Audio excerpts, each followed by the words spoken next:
Unang linggo pa lang ng Marso mga kapantalan pero dumagsa na ang naglalakihang mga cruise ship sa Eva Macapagal Cruise Terminal sa Maynila. Sa balitang pantalan ni Paul Calayag, handa ang Philippine Ports Authority na ma-accommodate ang cruise passengers sa gitna ng tumataas na heat index sa bansa.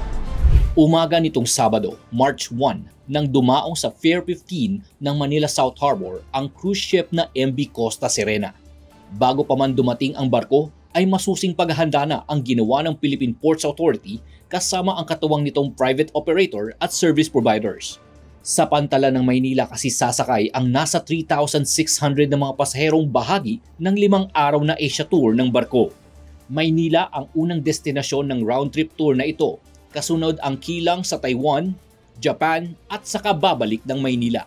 Para mapadali ang pagproseso ng mga pasahero sa kanilang dokumento bago sumampa ng barko, ang buong Eva Macapagal Cruise Terminal ay itinalaga bilang check-in area.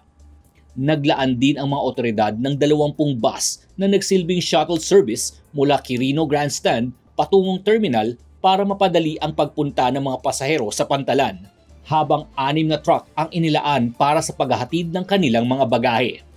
Umalis ang MV Costa Serena sa pantalan pasado alas 5 ng hapon. Pagbalik naman ito sa Maynila araw ng Huwebes, March 6, ay muling nag-turnaround call ang barko kung saan bumaba ang 3,600 nitong pasahero at sumampa ang nasa 2,000 pang mga turista. Miyerkules, March 5, nang dumaong sa parehong pantalan ang barkong Diamond Princess ng Princess Cruises. Lula nito ang 2,600 na pasahero at higit 1,000 crew. Pagdating sa Manila South Harbor ay nagkaroon ng pagkakataon ang mga turista na maglibot sa mga pasyalan sa Maynila at sa mga karatig lalawigan nito gaya ng Bulacan at Tagaytay.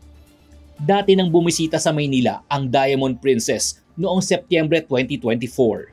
Sa kabila ng tumataas na nararamdamang init sa bansa, sinigurado ng pamunuan ng Philippine Ports Authority na nakahanda silang mag-accommodate sa pagdagsa ng cruise passengers ngayong summer.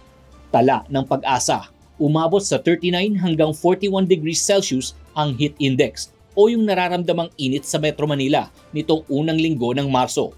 Ang pagkababad sa ganitong init ay maaari umanong magdulot ng heat exhaustion o di kaya heat stroke. Ayon sa ahensya, tinitiyak nila na sa kanilang mga pantalan ay palaging may nakabantay na ambulansya at medical personnel. Meron ding water refilling stations.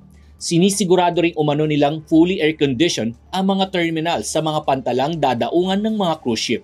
Tala ng ahensya, nasa higit 185,000 na mga cruise passenger ang inaasahang bibisita sa bansa ngayong taon. Paul Calayag para sa PPA TV.